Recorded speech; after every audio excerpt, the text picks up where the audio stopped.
knocking indeed. If a man were a porter of Hellgate, he should have all turning the key.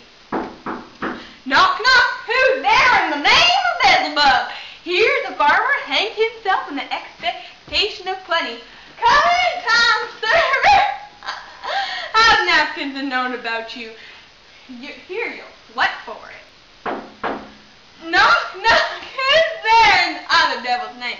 Faith, it's an equivocator that could swear in both scales against either scale, who committed enough treason for God's sake, yet could not equivocate to heaven.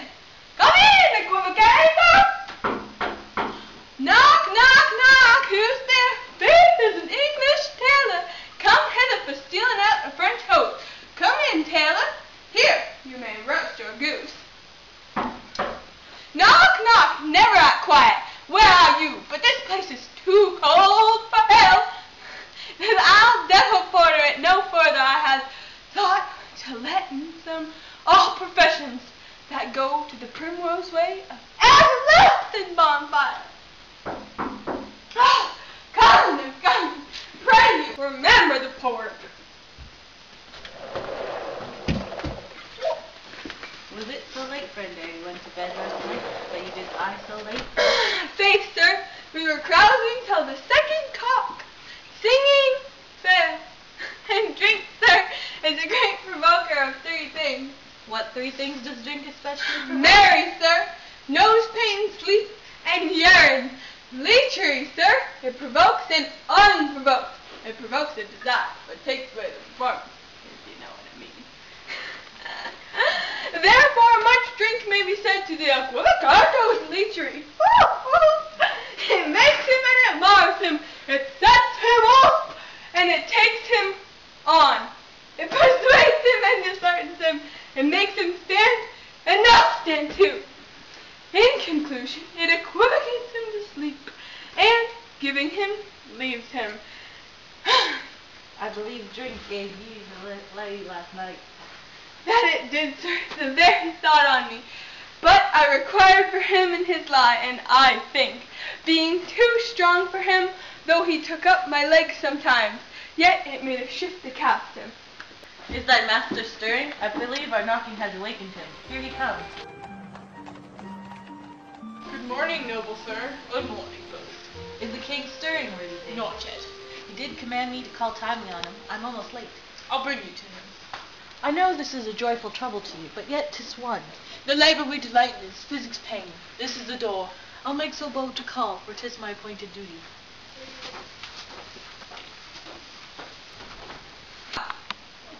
Goes the king hence today? He does. He did appoint so. The night has been unruly where we lay. Our chimneys were blown down, and, as they say, moaning heard I, the air, strange screams of death, and prophesying with accents terrible, of dire combustion and confused events. New hatched the woeful time, the owl clamored the livelong night. Some say the earth was feverish and did shake. 'Twas a rough night. I have never in my short time that I have lived experienced. Oh, horror, horror, horror! Tongue nor heart cannot conceive nor name thee. What's the matter? What a confusion thou hast made his masterpiece most sacred. Half broke oath the Lord's anointed temple, and stole thence the life of the building. What is it you say? The life? Mean you his majesty? Approach the chamber, and destroy your sight with the new Gorgon. Do not bid me speak. See, and then speak yourself. Awake, awake! Donalbain, Malcolm, awake! Ring the alarm bell, murder and treason! Awake, shake off this downy sleep! Up and see! Death's counterfeit is at the door! Malcolm, Banquo, awake! Ring the bell! What is this business? What is this business that this hideous trumpet calls in parley? The sleepers of the house, speak! Speak! Oh, gentle lady, 'tis not for your ears to hear what I can speak. The repetition in a woman's ear would murder as it fell. Oh, Banquo, our royal master's murdered. What? In our house?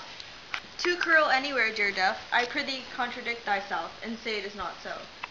Had I but died an hour before this event, I had lived a blessed time, for from this instant there is nothing more important left in life. All but toys, renown, and grace is dead. The wine of life is drawn. and mere less leaves is left this vault to brag of us. What's wrong? Why do you not know it? The spring, the head, the fountain of your blood stopped. Your royal father's been murdered. Oh, by whom? Those in his chamber, it seemed, had done. Their hands and faces were all marked with blood, so were their daggers, which unwiped we found upon their pillows. They stared and were distracted. No man's life was to be trusted. Oh yes, I do repent, me of my fury, that I killed him. Wherefore did you so? Who could be wise, amazed, temperate, and furious, loyal and neutral in a movement? No man the speed of my violent love outrun. The pause of reason, here lie Duncan, his silver skin laced with his royal blood, and his gash stabs look like a breach in nature for ruin's wasteful entrance there. The murderers stepped in the colors of their trade, their daggers unmerely breached with gore. Who can refrain that had a heart to love, in that hot courage to make love's known? Help me hence, ho! Look to the lady! Why do we hold our tongues when most may claim this argument for hours? What should we spoken here where our fate, hid in an august hole, may rush and seize us? Let's away. Our tears are not yet surfaced from the depths of our sorrow. Our deep grief cannot show itself upon the foot of motion. Look to the lady, and when we have our naked frailties hid, that suffer an exposure, let us meet and question this most bloody piece of work. To know it further, fears and scruples shake us. In the great hand of God I stand, and thence against the undivulged pretense I fight a treason malice. And so do I. So all. Let us briefly put on a manly readiness, and meet I the whole together. Well contended. What will you do? Let's not join with them. To show our unfelt sorrow is a duty which a false man does easy. All to England! Ireland and I, our separate fortunes, shall keep us both safer where we are. There's daggers in men's mouths. The nearer bloody. This murderous shaft that hath shot, not yet blighted, our way is safest to the hall. And let us not be dainty about leave taken, but shift away. This world is that stuff which steals itself when there's no mercy left.